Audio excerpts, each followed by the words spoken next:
Hello मेरे प्यारे बच्चों, मेरी आर्मी, मेरे जवानों, मेरे सोल्जर्स, क्या हाल चाल है। उम्मीद करते हैं सारे लोग बहुत बढ़िया होंगे, जबरदस्त होंगे। लेकिन कहानी तो ये है सर, हम रिडॉक्स रिएक्शन तक कंप्लीट कर चुके हैं। मतलब हम ये कह सकते हैं कि लगभग लगभग हमारे टोटल 7 चैप्टर खत्म हो गए और अब बचे हैं हमारे कितने 2। ये मिलाकर बचेगा 1। इसका मतलब हो गया पूरा खत्म। इसका मतलब मेरे भाई ये चैप्टर जो बेहतरीन है, और इसमें जो बच्चे थोड़ा सा डरते हैं आईयूपीएससी से लेके, आईयूपीएससी नहीं बन पाती है लाइक कुछ इस तरीके से ब्ला ब्ला ब्ला, तो आज हम इन बातों को थोड़ा सा परिचय लहराएंगे। और आप सारे के सारे जान रहे हो कि हम लोग जितना भी पढ़ रहे हैं वो शॉर्ट टर्म में बहुत ज्यादा बहुत अच्छा पढ़ने का काम कर रहे हैं। कि आप थोड़ा सा भी देखोगे तो उतने में आपका काम हो जाएगा, ये बात तय करती है। अब आइए हम लोग शुरुआत करते हैं। सबसे पहली बात आती है गुरुजी टॉपिक्स पर। तो टॉपिक्स में देखो सारी की सारी बातें होंगी जो रिलेट करती हैं एग्जाम को लेके। तो एग्जाम को लेके जो भी हमारे पास एग्जाम को लेके जो भी हमारे पास इंपॉर्टेंट सेक्शन होगा, जो भी हमारे पास इंपॉर्टेंट बातें होंगी, जितनी भी हमारे पास इंपॉर्टेंट बातें होंगी, वो सारी की सारी की जाएंगी कंप्लीट। और इसमें बेहद इंपॉर्टेंट होगी इस चैप्टर को लेके आईयूपीएससी। तो आईयूपीएससी आप सारी के सारे जानते हो कि इसमें जो आईयूपीएससी है भाई, अगर हम आईयूपीएससी की बात करें, इसकी बात करें आईयूपीएससी की, तो जो हमारे पास आईयूपीएससी है ना भैया, क्या है आईयूपीएससी है? International union of pure and applied chemistry है। इसको जो हम लोग पढ़ने वाले हैं, ये बेहतरीन, अच्छी और जबरदस्त है। तो आईयूपीएससी को आप बहुत अच्छे से पढ़िएगा, क्योंकि अगर आपकी आईयूपीएससी नहीं आती है आपको, तो आपका नेक्स्ट सेक्शन जो भी होगा उसमें आप थोड़ा सा डिस्पैच हो जाएंगे, ठीक है ना। और उससे रिलेटेड जितना भी हम बात करेंगे वो बेहतरीन बेहतरीन होगा। तो सारे के सारे इंपॉर्टेंट टॉपिक हम लोग कवर करते हुए इस मिसाल को आगे बढ़ाते हैं। देखो सबसे पहले बात आती है कि इस चैप्टर में ऑर्गेनिक है, तो ऑर्गेनिक में अगर आप कार्बन के बारे में नहीं जानते हो, तो कार्बन के बारे में पहले तो आपको पता होना चाहिए, है ना, कि जानकारी में क्या क्या है ना, जानना क्या क्या है भाई साहब। इस बारे में हम कार्बन के बारे में सबसे पहले जानकारी करें, सबसे पहले। तो आइए शुरुआत करते हैं, लेके हरि का नाम आगे बढ़ते हैं। सबसे पहले हमारे पास है टेट्रावैलेंसी ऑफ कार्बन। देखो भाई सबसे पहले अगर हम बात करें टेट्रावैलेंसी की, तो जो हमारा कार्बन है ये उसका लिखा हुआ है इलेक्ट्रॉनिक कॉन्फ़िगरेशन इस तरीके से। अब हम लोग क्या करते हैं, तलस्थ अवस्था का मतलब ये ग्राउंड स्टेट है, और ये हमारी एक्साइड स्टेट है, उत्तेजित अवस्था। ये अपने आउटर सेल में कितने 4 इलेक्ट्रॉन दिखाता है? 4 इलेक्ट्रॉन दिखाता है, जो अयुग्मित है ना भैया, 3 इसके और 1 इसके। तो इसकी संयोजकता किसकी बन गई भैया? 4 बन। इसका मतलब कैसे रहा होगा? इसका मतलब इसको देखो, 1s2 है और 2s1 है, और हमारे पास 2p3 है। इसको देखोगे इसमें 1 इलेक्ट्रॉन है, और इसमें देखोगे तो हमारे पास कितने इलेक्ट्रॉन रह जाते हैं? 3 इलेक्ट्रॉन ले जाते हैं। तो 1 1 1 इस तरीके से। तो टोटल हमारे पास कितने हैं अनपेयर इलेक्ट्रॉन? अगर हम अनपेयर इलेक्ट्रॉन की बात करें, अनपेयर इलेक्ट्रॉन हमारे पास 4 हैं, तो वैलेंसी 4 होगी। अब देखो संयोजकता कार है, 4 कार्बन में पूरी कर सकता है। जैसे कार्बन है इस तरीके से, ये 4 पूरी तरीके से उसका ऑक्टेट पूरा कराएंगे। ये देखो, ये मतलब इसमें हम लोग कितना जोड़ सकते हैं? 4। अरे यार 4 जोड़ लेंगे भाई, 4 कार्बन जोड़ो, कुछ भी जोड़ो, इस 4 कार्बन के साथ बीच में जोड़ना। अब देखो कार्बन है ना, तो 4 इलेक्ट्रॉन ले सकता है, ना ही 4 इलेक्ट्रॉन दे सकता है। ये केवल और केवल साझेदारी करता है, ठीक है। तो ये बातें याद रखना, बहुत बातें अच्छी बताने वाले कार्बन की। अब देखो जो सिग्मा बॉन्ड है भाई, इसमें सिग्मा बॉन्ड कितने होते हैं? 4, क्योंकि सारे के सारे कार्बन कितने बनाते हैं? Single bond. Single bond indicate करता है sigma bond sigma bond sigma bond. तो टोटल सिग्मा बॉन्ड कितने बाबू? क्यों बाबू भैया, ओ बाबू भैया, कितने होते हैं? 4। अगर 4 होते हैं तो इसकी हाइब्रिडाइजेशन कितनी होती है? 4। 4 के लिए हम लोग लिखते हैं sp3। sp3 मतलब अगर हम s का देखें एक कैरेक्टर, तो 3 के होंगे, p के 3 कैरेक्टर होते हैं। और इस वाली शेप को हम कहते हैं टेट्राहेड्रल, और ये चतुष्फल की। इसका अगर हम बॉन्ड कोण की बात करें, 109 डिग्री 28 मिनट। कैसा बनता है? कुछ इस तरीके से बनेगा, कुछ इस तरीके से, जो कि हमारा कैसा होगा? इस तरीके जो 109 डिग्री और 28 मिनट होगा। अब ये हमारे एग्जाम्पल सारे के सारे हो सकते हैं। चलो भाई, इस बात को भी हमने पढ़ लिया, समझ लिया। कहानी में ट्विस्ट है, ड्रामा है, मजे हैं। हिंदी वाले हिंदी में समझ लें, बढ़ते रहे। अगर हमारे पास सिग्मा, यहाँ पर ऑर्बिटल 3 बने और कक्षक हमारे 3 है, तो हाइब्रिडाइजेशन हमारी बनेगी कितनी बउआ? sp2। अब sp2 के एग्जांपल है, ये हमारे पास रखा हुआ है, ये हमारा C डबल बॉन्ड C, और यहाँ पर ये H है, ये H है, और ये हमारे पास H है, ये H है। इसमें देखोगे ये सिग्मा है, एक सिग्मा एक पाई, एक सिग्मा एक पाई, एक सिग्मा एक पाई। तो अगर आप देखोगे इसको हमेशा हम हाफ देखते हैं। इधर का देखोगे एक सिग्मा एक सिग्मा एक सिग्मा, टोटल 3 सिग्मा है। तो अगर 3 सिग्मा बॉन्ड बना रहे हैं तो संकरण होगा sp2। हाइब्रिडाइजेशन याद रखो कैसा होगा, sp2। इसके लिए जो हाइब्रिडाइजेशन है ये, इसका जो प्लानर होगा ये त्रिकोणीय समतल होगा और इसका बॉन्ड एंगल होगा 120, जो कि हमारा ये बनाता है 120 डिग्री का। ठीक है ना, तो ये भी बात क्लियर होगी। और आगे बढ़ते हैं, हम 3 की बात करें, जैसे ये वाला पॉइंट लिखा, ये वाला पॉइंट देख पा रहा हूं, इसको देखोगे तो ये ट्रिपल बॉन्ड के साथ सी और इधर एच बनता है, इधर एच बनता है। जब दोनों साइड सेम होते हैं तो एक साइड का काउंट करते हैं। ये सिग्मा एक पाई एक पाई, एक सिग्मा, देखो ट्रिपल बॉन्ड में एक सिग्मा डबल पाई होते हैं, इसका मतलब 2 सिग्मा है। जब बेटा 2 सिग्मा होते हैं, 2 सिग्मा बॉन्ड होते हैं, तो एक एस का एक पी का होता है। ठीक है ना, तो ये बात क्लियर होगी। इसमें एसपी हो गया। ये हमारा शेप इसकी रैखिक यानी लीनियर होता है। इसका बॉन्ड एंगल 180 होता है, तो यहाँ पर जो बना हुआ 180 डिग्री का एंगल बनाता है। तो ये हमारा बना। इस तरीके से आप कार्बन को याद रख लेंगे। ठीक है भाई। अब कभी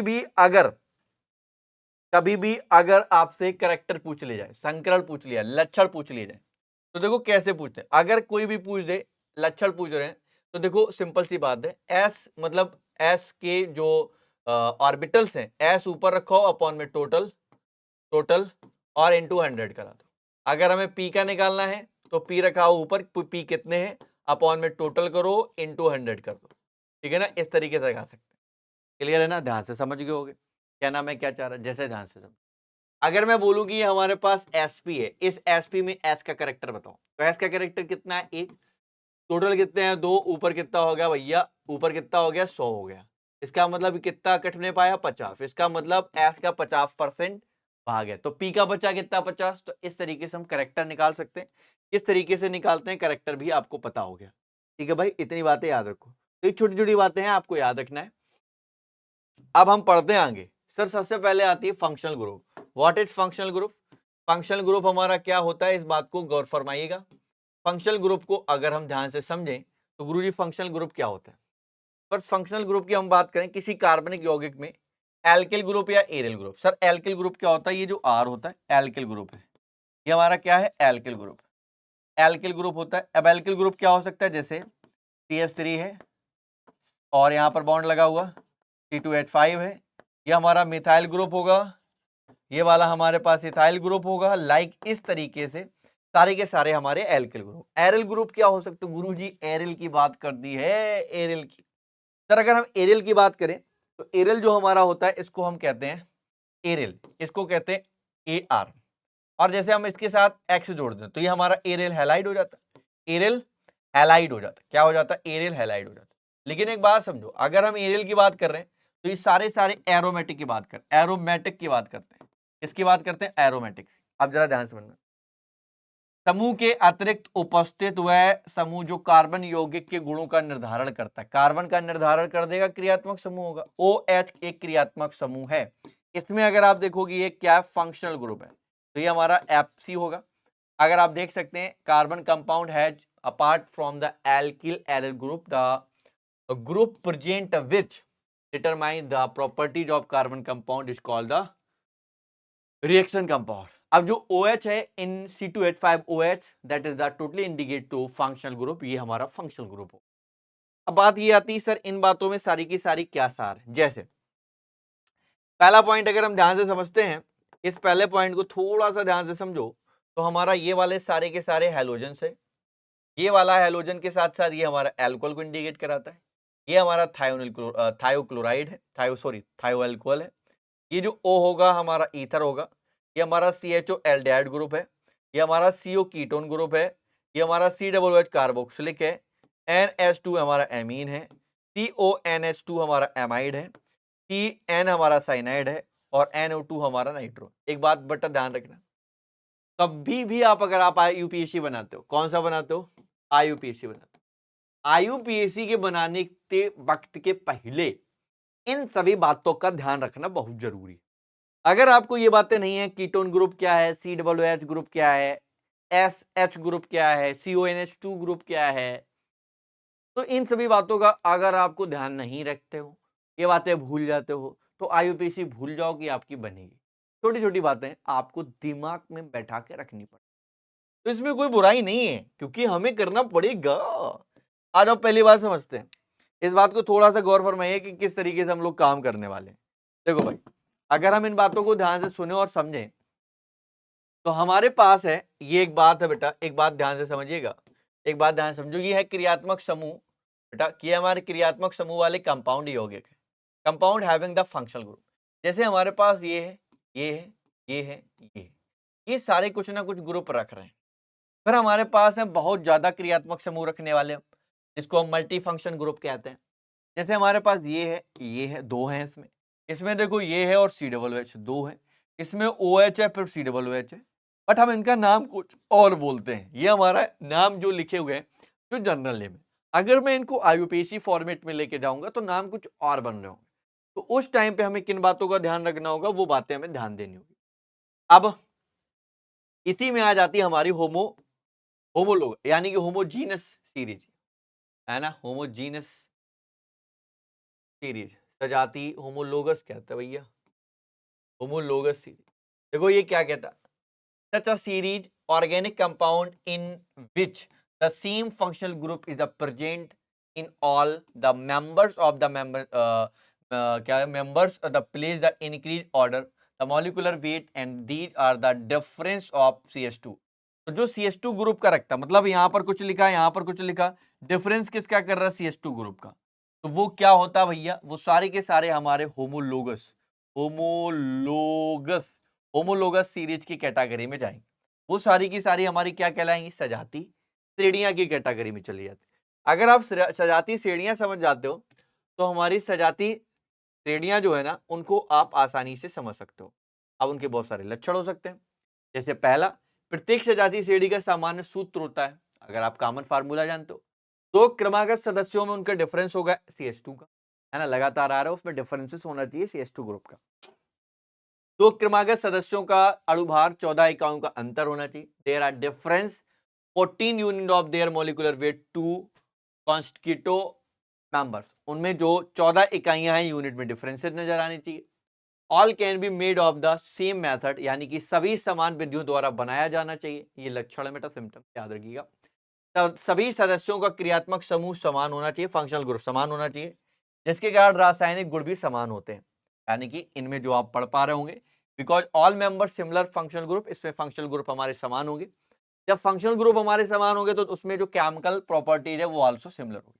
आगे देखो, अणु भार में अगर हम वृद्धि कर देते हैं, अणु भार में वृद्धि करने के साथ साथ उनकी जो हमारी फिजिकल प्रॉपर्टीज हैं वो बदलने लगती, तो अणु भार हमारा नहीं बदलना चाहिए, सेम रहना चाहिए। अब गुरुजी आती है आईयूपीएसी लिखना। आईयूपीएसी आप जानते हो, international union of pure and applied chemistry. लिखने से पहले इन सभी बातों को याद रखो। जैसे हमारे पास एल्किल ग्रुप होते हैं, इनको हम लोग कहते हैं एल्किल ग्रुप, है ना भैया, इनको हम लोग क्या कहते हैं, एल्किल ग्रुप। क्या कहते हैं जल्दी बताओ, क्या कहते हैं, एल्किल ग्रुप कहते हैं। या पहले काम करते हैं, हम कार्बन को बताते हैं, कार्बन को पहले लिख दें। जैसे हमारे पास है एक कार्बन है, यहाँ पर हमारे पास पहला कार्बन है, हमारे पास एक कार्बन पे हम मेथ लिखते हैं, है ना। फिर हम दूसरा कार्बन पे क्या लिखें, C2 लिखेंगे, C2 को हम एथ लिखेंगे। 3 कार्बन लिखेंगे, 3 पे हम लिखेंगे प्रोप, 4 पे हम लिखेंगे ब्यूट, 5 पे हम लिखेंगे पेंट, 6 पे हम लिखेंगे हेक्स, 7 पे लिखेंगे हम ओक सेप्ट, है ना, सेप्ट या हेप्ट कहते हैं, हेप्ट।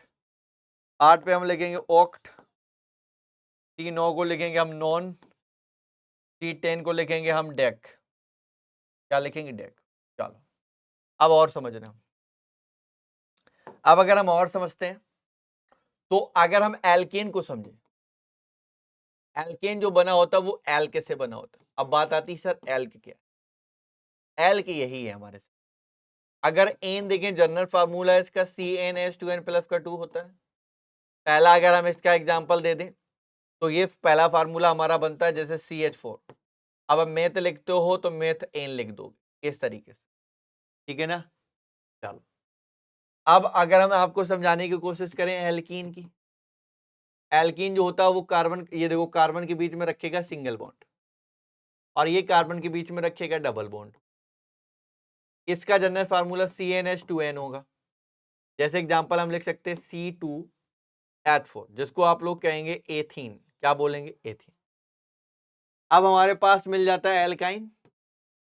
एल्काइन जो होता है कार्बन के बीच ट्रिपल बॉन्ड रखता है और इसका जनरल फार्मूला होता है CnH2n-2। और इसको जो हम लिख सकते हैं, इसको हम क्या लिख सकते हैं, तो पहला फार्मूला लिख सकते हैं कितना, तो अगर लिख सकते हैं C2 और H हम कितना ले लें, 2 ले लें, तो हम C2H2, जिसको आप लोग कह सकते हैं एथाइन। एथाइन लिख सकते हैं, क्या लिख सकते हैं इसको, एथाइन। एथाइन, ये बेटा हमारा एथाइन हो गया। एथाइन, एथीन और मेथेन, इस तरीके से। इसका पहला सदस्य कार्बन 2 होता है, क्योंकि कार्बन कार्बन के बीच हमारा कितने बॉन्ड रखता है, 2 और 3। ये अनसैचुरेटेड हाइड्रोकार्बन के कैटेगरी में जाते हैं। ये एडिशन रिएक्शन दिखाते हैं, वो अलग की बात है, वो आगे पढ़ाएंगे, हाइड्रोकार्बन में लेके जाएंगे, लेकिन अभी भी थोड़ी सी जानकारी आप लेते चलो। जनरल फार्मूला याद रखना है, ऐसे कितने भी आप जोड़ते जाओ, बस इसमें आपको सफिक्स क्या करना होता है, इसमें जब आप सफिक्स करोगे आइन करोगे, इसमें जब सफिक्स करोगे तो आप इन करोगे, इसमें जब सफिक्स करोगे तो आप एन करोगे। बस इतना आपको डिफरेंस रखता है दोनों में, ठीक है ना भाई, इतनी बात।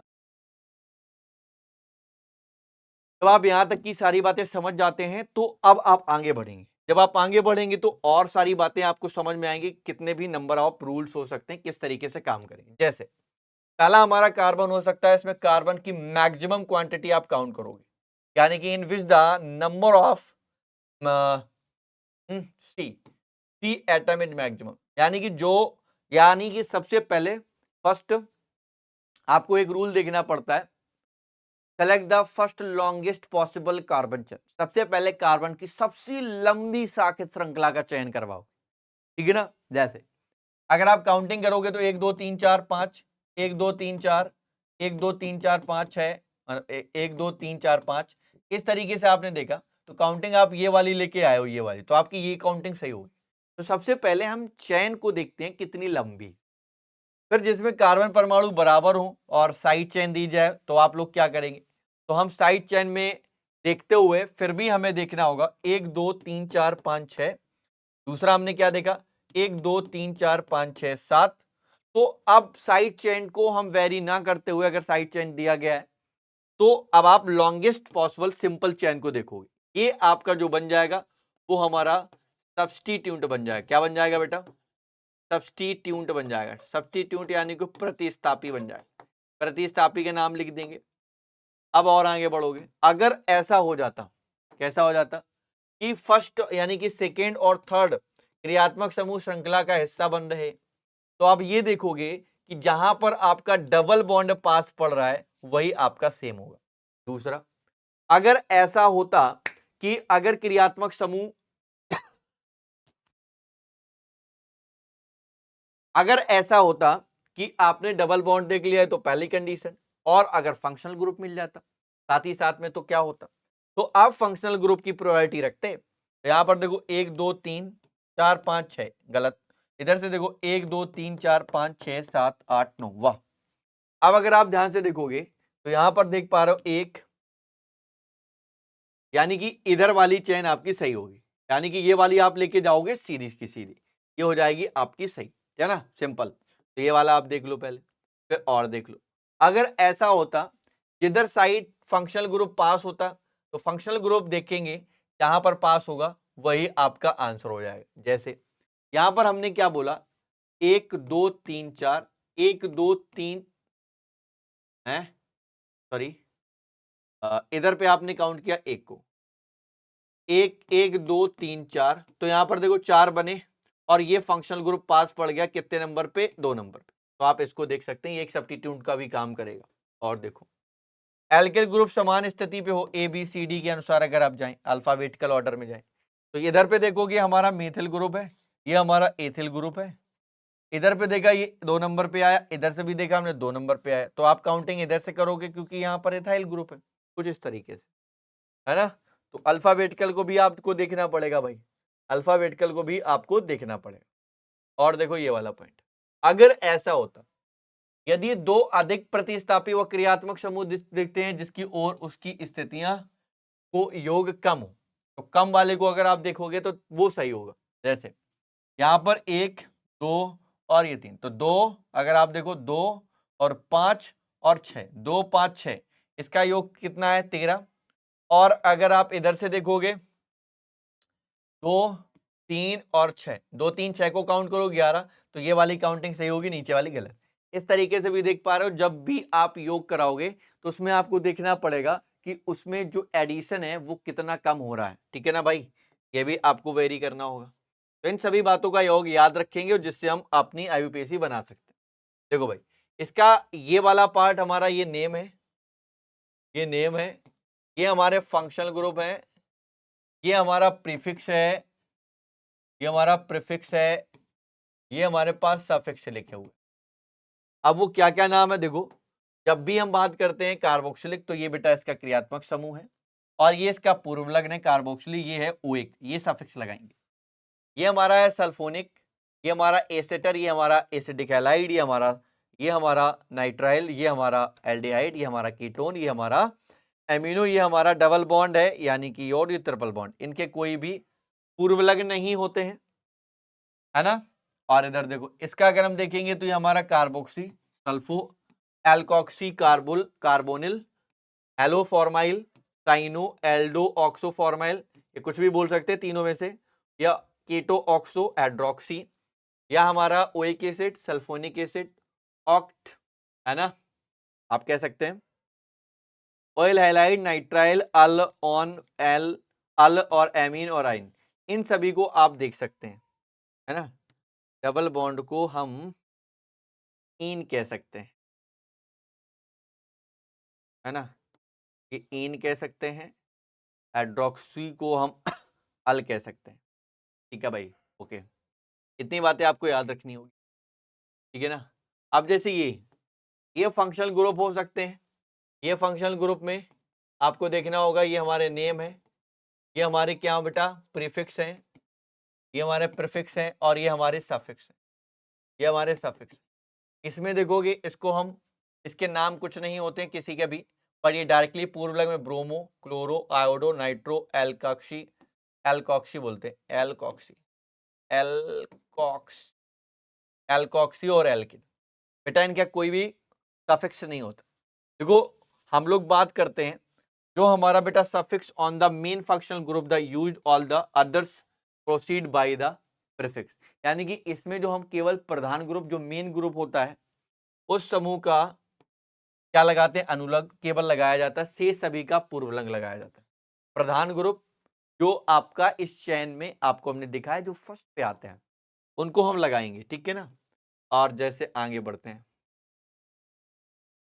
जैसे आगे बढ़ते हैं, अब जैसे ये लिखा एंड रूल पे जाएं, अगर हम इन रूल पे जाएं तो ध्यान से सुनना, सेलेक्ट द लॉन्गेस्ट सीरीज पहले हम बनाएंगे, सबसे पहले लंबी श्रृंखला चयन करेंगे, फिर उसका नाम लिखेंगे, फिर अगर अल्फाबेटिकल नाम है तो ABCD के अनुसार जाएंगे, फिर एल के ग्रुप लेंगे, इन है तो इन लगाएंगे, आइन है तो आइन लगाएंगे, आइन होगा तो आइन लगाएंगे, फिर हम लगाएंगे क्रियात्मक समूह, बाद में हम क्रियात्मक समूह लिखने का काम करते हैं। तो इन सभी बातों को याद रखना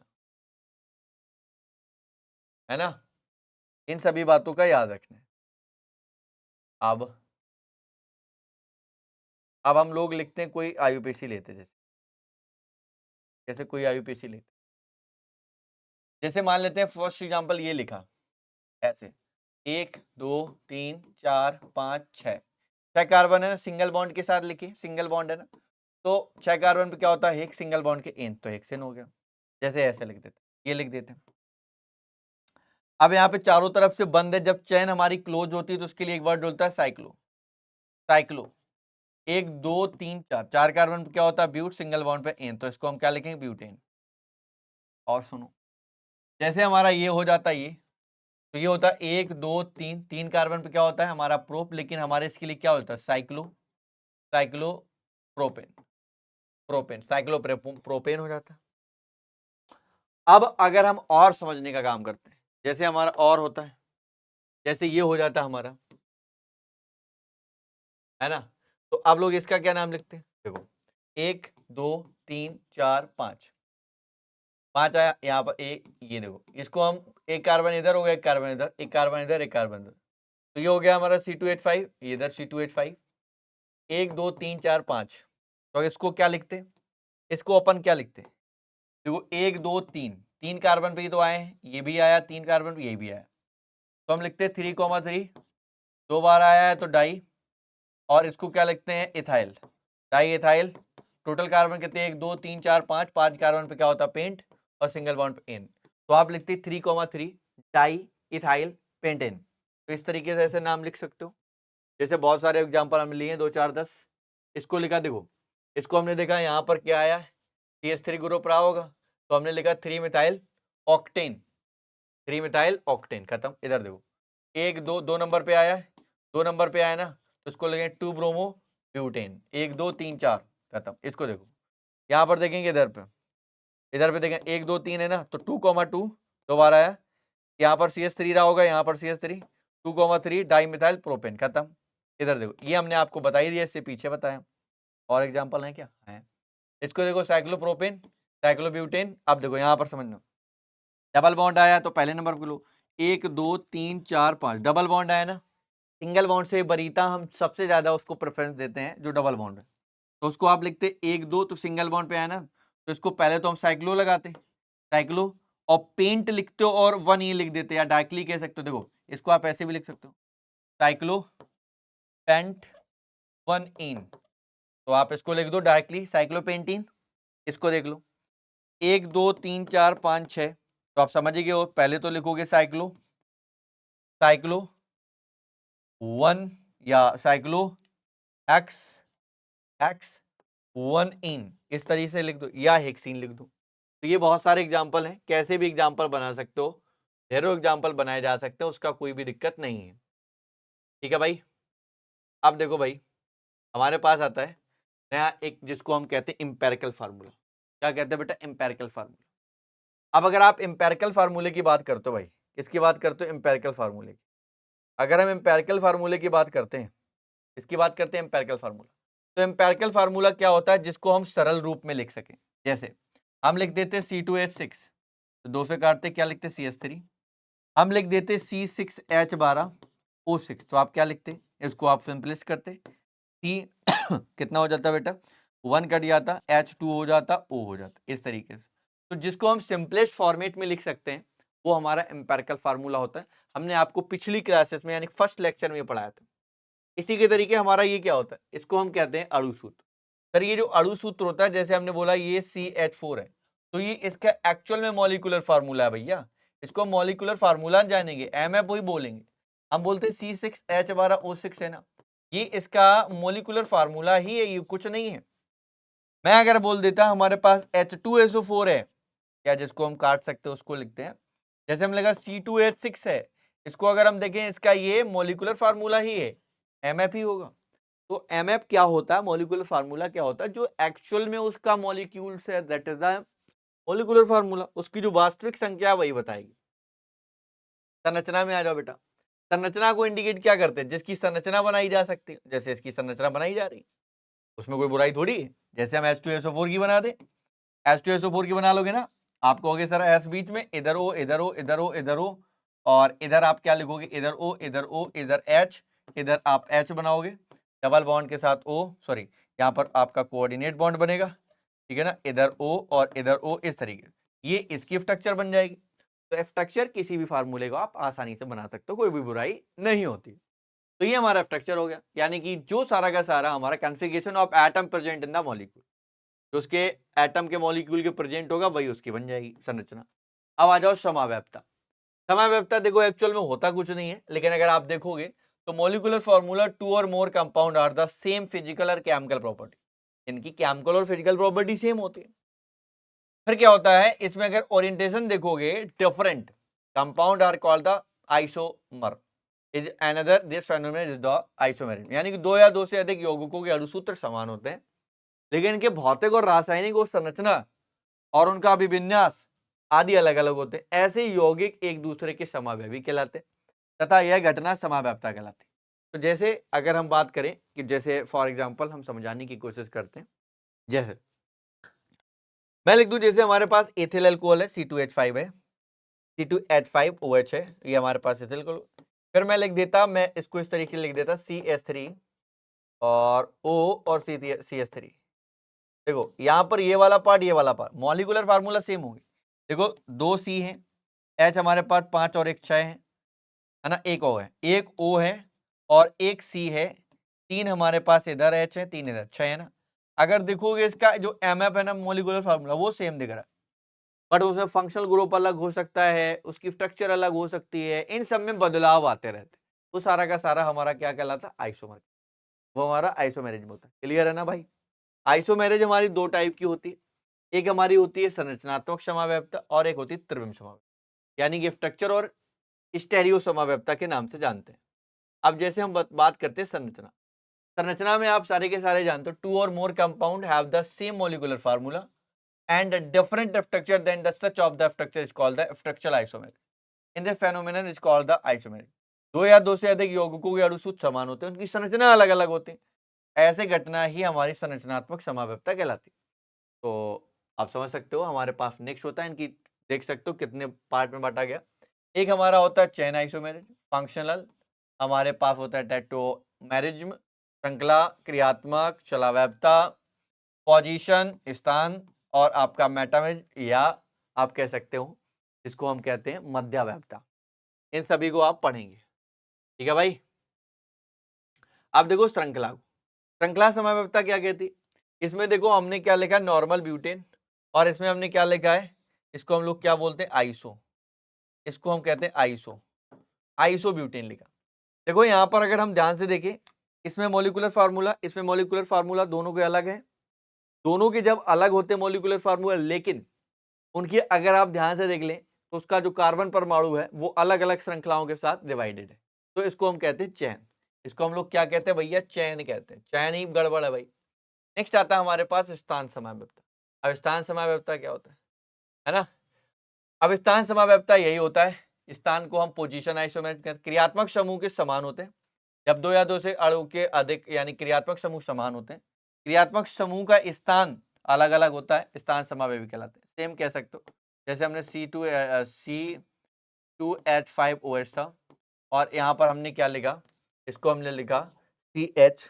देखो हमने क्या लिखा बेटा? यहाँ पर हमने देखो क्या लिखा? यहाँ पर हम बोलेंगे CH3, CH3O और CH3। इसमें देखो इस तरीके से क्रियात्मक समूह दोनों अलग हैं। यहाँ पर हमारा देखो, इसको हम हाइड्रोक्सी कहते हैं, इसको हम हाइड्रोक्सी कहते हैं, और ये हमारा ईथर होता है। दोनों अलग, कुछ इस तरीके से भी हम इंडिकेट करा सकते हैं। सर क्रियात्मक समव्यवस्था देखो हमने सेम लिख दिया अलग तरीके से, इनकी पोजीशन अलग अलग कर दी है। पोजीशन जिसको आप कहते हैं फंक्शनल आइसोमेरिज, इसको हम कह सेम रहे, इसको हम ब्यूटेनल भी सॉरी ब्यूटेनॉल कहते हैं बेटा। प्रोपेनॉल क्या लिख रहे हो यार गुरु जी? इसको हम लिख सकते हैं प्रोपेनॉन, ऑल है प्रोपेनॉल, और इसको कहेंगे प्रोपेन टू ऑल। तो दोनों में अगर देखेंगे क्रियात्मक समूह अलग अलग पोजीशन पर लगा हुआ है। जब अलग अलग पोजीशन पे लगा होता है तो उसको हम लोग क्या कहते हैं? उसको कहते हैं फंक्शनल आइसोमेरिज। फंक्शनल आइसोमेरिज की जो पोजीशन है बेटा, वो अलग अलग आपको देखने को मिल सकती है। ठीक है भाई, ये भी हम डिफरेंस देख सकते हैं। और आ जाओ, और अगर आप देखोगे तो हमारे पास नेक्स्ट है जिसको हम कहते हैं मेटामेरिज। बेटा अगर आप इसको देखोगे तो जब दो या दो से अधिक यौगिकों के अणुसूत्र व क्रियात्मक समूह समान होते हैं, परंतु बीच में आने वाले क्रियात्मक समूह के दोनों ओर कार्बन परमाणु की संख्या अलग अलग होती, अलग अलग। देखो इसको हम लोग कहते हैं मिथाइल, क्या लिखा भैया? प्रोपाइल ईथर, है ना? Methyl propyl ether, methyl propyl ether, methyl propyl ether. इसको हम लिखेंगे CH3O और C3H7, है ना? मिथाइल प्रोपाइल ईथर, ठीक है भाई। यानी कि C4H10, देखो 7 3 10 और एक ऑक्सीजन, देखो हो गया। अब इसको आप इस तरीके से भी लिख सकते हो, डाई इथाइल ईथर। देखो ये हमारा क्या हुआ? C2H5, और ये भी हमारा क्या हुआ? C2H5। दो इथाइल है, दो ईथर दो 2 टाइम इथाइल आया ना, तो इसको हम डाई इथाइल ईथर भी तो कह सकते हैं ना, कुछ इस तरीके से, है ना? कोई दिक्कत तो नहीं? ओके, दिक्कत होनी भी नहीं चाहिए। तो आप कह सकते हो the molecular formula and the functional group two or more compound are the same but the number of carbon atom on both side on the functional group in between it different, then such compound are called metameric. क्या लिखोगे इसको? Metameric. In this phenomenon is called the metamerism. क्या हो जाएगा बेटा, metamerism, ठीक है ना। तो मेटामेरिज्म क्या होता है, एक तरीके से आपने समझ लिया। अब आ जाओ नेक्स्ट। नेक्स्ट में अगर आप ध्यान से देखो, इसको कहते हैं हम बेटा चलावैप्ता। चलावैप्ता क्या कहता है, when functional group isomer keep changing into each other then they are called, हम बोलेंगे tautomer. In this phenomenon is the टाइट्रोमेरिज्म।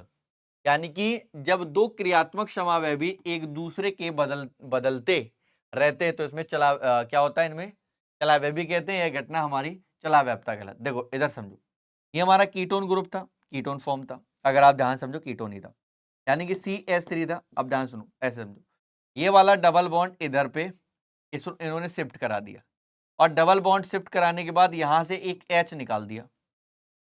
Condition समझो, यहां पर क्या किया, डबल बॉन्ड शिफ्ट करा दिया, एक बॉन्ड बना दिया, यहां से H निकाल के इस जगह टांग दिया। इसको हम इथेनल फॉर्म कहते हैं, ठीक है ना भाई। यानी कि अब देखो, यहां पर OH बन गया, यहां पर ईथर कीटोन ग्रुप था। कौन ग्रुप था, कीटोन ग्रुप था। अगर आप ध्यान से देखोगे, ये हमारा कीटोन ग्रुप बना रहा है, वहां पर ऑल ग्रुप बना रहा है, दोनों में कंडीशन अलग है। यानी कि यहां पर जो फंक्शनल ग्रुप है और इसका जो फंक्शनल ग्रुप है, दोनों के फंक्शनल ग्रुप बेटा जी अलग है। दोनों के फंक्शनल ग्रुप अलग है। जब दोनों के फंक्शनल ग्रुप हैं अलग अलग चल रहे हैं तो इसको हम चलावैप्ता कह दिए हैं, कहीं से कुछ भी बना ले रहे हैं। तो ये भी आपको क्लियर याद रखना है। अब आगे आ जाओ, जैसे अब आगे बढ़ोगे तो हमारे पास है स्टेरियो आइसोमेरिज्म। गुरुजी स्टेरियो आइसोमेरिज्म क्या कहते हैं, देखो स्टेरियो का मतलब ऐसे सुनो, when two or more compound have the same molecular formula but a structure formula arranged from their atom in space या stereotype is different then such compound are called stereo, मतलब हम बोलेंगे stereomerism. In this phenomenon is called stereo isomerism. यानी कि दो या दो से अधिक यौगिकों के अणु सूत्र व संरचना सूत्र समान होते, अणु सूत्र या संरचना सूत्र समान होते, परंतु उनके परमाणुओं की आकाश में त्रिविम व्यवस्था जो होती है अलग अलग होती। तो ऐसे यौगिक त्रिविम समावैवी कहलाते हैं तथा यह घटना त्रिविम समावैप्ता कहलाती है। तो ऐसा क्या होता है, ऐसा गुरुजी क्या होता है, कंडीशन तो बताओ बेटा। ये दो प्रकार के होते हैं, एक हमारी होती जियोमेट्रिकल, एक होती ऑप्टिकल। ज्यामितीय समावैप्ता, प्रकाशिक समावैप्ता। अच्छा है, इंटर में काम आएगा, इन बात को ध्यान से समझना। भगवा ध्यान से समझना, कहानी तभी समझोगे, नहीं तो मामला बिगड़ जाएगा गुरुजी।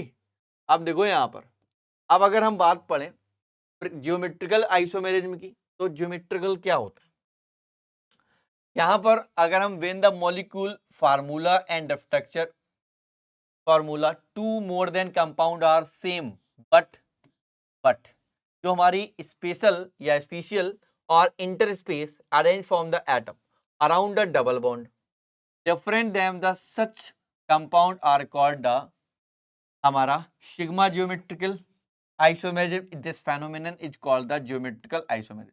यानी कि जब दो या दो से अधिक यौगिकों के अणु सूत्र व संरचना सूत्र समान होते हैं परंतु द्वैबंध चारों ओर परमाणु के आकाशी अंतराकाश व्यवस्था में अलग अलग होता है। मतलब मैं ये कह सकता हूं कि जो यहाँ पर डबल बॉन्ड होता है इसमें हमारा एक सिग्मा और एक पाई बॉन्ड होता है, ये आपस में निरंतर लगातार हमारे चेंज होते रहते हैं।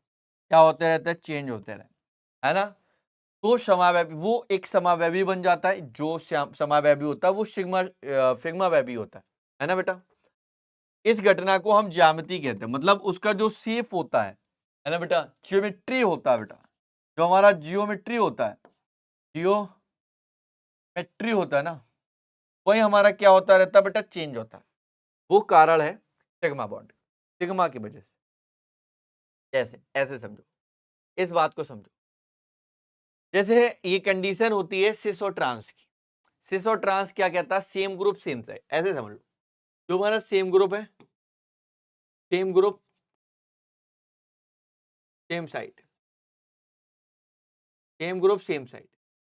अगर हम सेम ग्रुप सेम साइड को बात करते हैं, जैसे इसको अगर हम इधर देखें और इधर देखें तो ये एक तरीके सेम है, हम ऐसे भी कर सकते थे। CH3 carbon sorry double bond CH3 sorry H और H, इस तरीके से भी लिख सकते थे। सेम ग्रुप सेम साइड, इस तरीके से कर सकते हो। जब सेम ग्रुप सेम साइड की बात करोगे, that is the cis, that is the cis. Cis का मतलब ये देखो, ये वाला एक साइड है और ये वाला हमारा एक साइड, ठीक है ना, इसको बोलेंगे सिस फॉर्म। अब ट्रांसफॉर्म का मतलब एक दूसरे के क्रॉस, एक दूसरे के क्रॉस, एक दूसरे के क्या गुरुजी, क्रॉस। ये देखो इसका क्रॉस। तो जब सिस का बात बनेगा और ट्रांस का बात बनेगा, ये हमारा किसका है, ट्रांस का, ये हमारा किसका है, ट्रांस का, और ये वाला हमारा किसका है, सिस का है। जिसको हम समपक्ष कहते हैं, ये विपक्ष। तो समपक्ष कब बनेगा, जब दोनों साइड सेम होंगी। विपक्ष कब बनेगा, जब दोनों साइड अलग अलग हो। तो ये समपक्ष और विपक्ष का केस होता है, जिसको हम लोग सिस और ट्रांस कहते हैं। तो इसमें क्या होता है, ये चेंजमेंट होता रहेगा जो हमारा जियोमेट्रिकल आइसोमेरिज्म। इतनी बात क्लियर है ना। देख लो यहां पर लिखा अराउंड डबल रोटेशन, है ना भैया, यहां पर देख पा रहे हो डबल परिता सीमित घूम रहा है, तो घूमने का काम करेगा। और भी ले लेते हैं भाई, देखो अब अगर आप इसको देख लो, इस तरीके से हमने देखो लिख दिया ना, सेम ग्रुप सेम साइड, तो ये हमारा सिस है। और ट्रांस से देखोगे, ये वाला अपोजिट होगा इस वाले के। तो जब सेम ग्रुप सेम साइड जाए तो उसको हम कहते हैं सिस, है ना। तो जब हम लिखें सेम ग्रुप सेम साइड, ठीक है ना, तो उसको बोलेंगे आप सिस, अपन सिस बोलेंगे। अपन क्या बोलोगे उसको, अपन उसको सिस बोलेंगे, सिस बोलेंगे, पहला पॉइंट। अपन जब दूसरा पॉइंट लिखेंगे जिसको हम बोलेंगे ट्रांस, तो आप लिखोगे same group opposite side, opposite side, opposite side, है ना भैया, अपोजिट साइड। तो उसको क्या बोलोगे अपन, ट्रांस, उसको अपन ट्रांस बोले। तो ट्रांस का मतलब होता है सेम ग्रुप अपोजिट साइड। मतलब ग्रुप तो अगर आप देखेंगे सेम होंगे, COOH ही था। COOH को क्या कहते हो, कार्बोक्सिलिक। क्या बोलते हो बेटा, कार्बोक्सिलिक, कार्बोक्सिलिक ग्रुप है बेटा। ये जो हमारा कार्बोक्सिलिक ग्रुप है ना, सेम ग्रुप है, बट है दोनों एक दूसरे का अपोजिट, तो ये बोलेगा ट्रांस।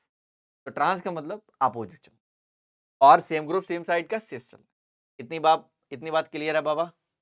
अगर इतनी बात बाबा क्लियर है तो हमारे पास नेक्स्ट आता है। नेक्स्ट कहते हैं हम इसको ऑप्टिकल आइसोमेरिज्म। गुरुजी ऑप्टिकल का मतलब एक तरीके से दिखता है, ऑप्टिकल का मतलब लाइक अ मिरर।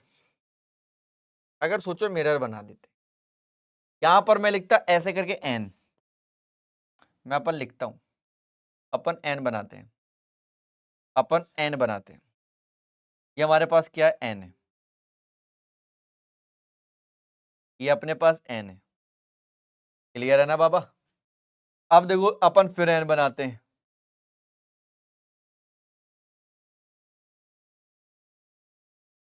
अरे बन जा भैया, बन जा, बन जा, बन जा, बनी।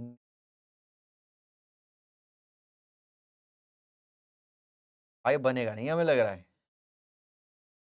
एच क्यों बन रहा है, छोड़ो यार, हाथों से बना दे रहे। ये देखो अपन इसका जब अपोजिट करेंगे ना, तो कुछ इस तरीके से बनेगा, कुछ इस तरीके से। ये अगर आप ध्यान देख पा रहे हो, ये हमारा एक एन है। जब यहाँ पर हमने मिरर लगा दिया, तो अगर आप ध्यान से देख रहे हो, इन दोनों में एक तरीके से क्या हो रहा है भैया, ऐसा लग रहा है जो पलट रहा है, पलट रहा है। अब देखो ये क्या कहता है, ये कहता है when two or more than two compound have the same molecular formula, structure formula, properties, but there, है ना, रेफरेंस या रिफ्रैक्शन या reflection towards plane polarized light different, they have are called optical isomers. This phenomenon is optical isomer. ये कहता है जब दो या दो से अधिक यौगिक के अणु सूत्र समान हो, संरचना सूत्र समान हो, गुण समान, परंतु उनका समतल ध्रुवित प्रकाश के प्रति व्यवहार अलग अलग होता है, तो ऐसे यौगिक प्रकाशी समावैवी कहलाते हैं। तथा यह घटना तथा यह तथा यह घटना आपकी प्रकाशिक समावैवता कहलाती है। तो एक्चुअल में जो प्रकाशिक समावैवता है, वो हमारा यही बताता है कि यहां पर समतल ध्रुवित प्रकाश है, जो हमारा लाइट की बात कर रहे हैं, उसमें जो कन्वर्जन है, उसमें जो डिफरेंसेस हैं, वो अलग अलग होने चाहिए। ठीक है ना राजा? चलो भाई, अगर यहां तक की बात क्लियर है तो लाओ एग्जाम्पल देखते हैं। एग्जाम्पल में अगर आप ध्यान से देखें तो थोड़ा सा चेंज होगा। देखो यहां पर हम देखें, ये हमारा सी डबल ओ एच है, ये सी एस थ्री, ये सी डबल ओ एच है, ये सी एस थ्री, दोनों में सेम है। अब यहां पर देखो ये ओ एच है, ये हमारा एच, ये घूम गया इधर, इसको हम बोलते हैं डी फॉर्म या प्लस फॉर्म, इसको हम लोग बोलते हैं डैस्ट्रो रोटेटरी, डैफ्टो रोटेटरी। और अब देखो ये क्या किया, यहाँ एच इधर घूम गया तो ये बन गया ओ एच। अब अगर आप इसको देखोगे तो ये हमारे पास इन दोनों को अगर देखें तो 50% भागीदारी इसकी है, 50% भागीदारी इसकी है। जब दोनों 50-50% होते हैं, मिल जाते हैं, यानी कि 50% of D, 50% of D and 50% of L, जब दोनों आपस में मिल जाते हैं, इनको हम कहते हैं रेशमिक मिश्रण। क्या कहते हैं बढ़िया? रेशमिक मिक्सचर कहते हैं। तो सर रेशमिक मिक्सचर का मतलब होता है जब कोई प्रॉपर्टी घूम रही हो, 50% डी बना रही हो, 50% एल बना रही हो, उसका आपस में निरंतर बराबर हो, तो उसको हम बोलते हैं रेशमिक मिक्सचर। अब यहां पर डी नहीं बेटा, ये एल फॉर्म है, ये एल है। एल का मतलब होता है लैवो रोटेटरी, लैवो रोटेटरी। तो आपको ये बातें क्लियर हो गई होंगी, यहां तक कोई भी दिक्कत समस्या नहीं हुई होगी। तो अभी मैं एक बात सारी की सारी देख लूं, सारी चीजें क्लियर हैं कि नहीं है, सारी बातें क्लियर हैं कि नहीं है, ठीक है ना?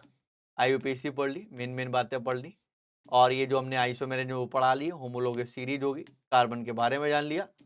और अगर हम ध्यान से देखें तो इस चैप्टर को हम पूरी तरीके से बोल सकते हैं, है ना? इसमें हम लोग जलडाल वगैरह निकाल लेते हैं, जलडाल विधि अगर आप देखोगे, मात्रात्मक विश्लेषण अगर निकालना हो तो अगर NH3 है कोई भी इस तरीके से निकालना हो तो आप लोग इसकी नॉर्मेलिटी के साथ निकाल सकते हैं। गुरुजी इसका फार्मूला आपने देखा होगा, जैसे आप कह सकते हैं कोई भी हमें क्वेश्चन दिया गया उसकी हम क्वांटिटेटिव और है ना उसमें हम लोग मात्रात्मक विश्लेषण कर रहे हैं, तो क्वेश्चन का कोई भी मात्रात्मक विश्लेषण करने के लिए हमें उसका एन और वी निकालना होगा, है ना? तो जो हमारी उसकी नंबर ऑफ मोल्स होंगे, जिसके लिए आपने फार्मूला पढ़ा था N1V1। अगर हमें V1 यानी कि वॉल्यूम निकालना है तो ये बेसिकली आप लोग लैब में इस्तेमाल करते हो, लैब में इस्तेमाल करना पड़ता है। N2V2 अपॉन में ऊपर रखो, अपॉन में N2 N1 रखो। तो यहाँ पर इसका अगर हमें नॉर्मेलिटी निकालना, बेटा N हमारा क्या होता है? नॉर्मेलिटी। नॉर्मेलिटी आप लोग जानते हैं, है ना? नॉर्मेलिटी आप लोग जानते हैं, नॉर्मेलिटी हमारा क्या होता है? नॉर्मेलिटी हमारा वेट ऑफ सोल्यूट अपॉन में वेट ऑफ इक्विवेलेंट इनटू जो हमारा वॉल्यूम होता है ml के साथ अगर दिया जाता है तो ऊपर हम 1000 का मल्टीप्लाई कराते हैं, तो ये हमारा मोलैरिटी होगा वेट रखा के। अब ये क्वेश्चन आपको दे देगा, उस क्वेश्चन में परसेंटेज किसी भी तरीके से हम निकाल सकते हैं, तो ये आपके लिए थोड़ा सा एग्जाम्पल हो जाएगा इंपॉर्टेंट।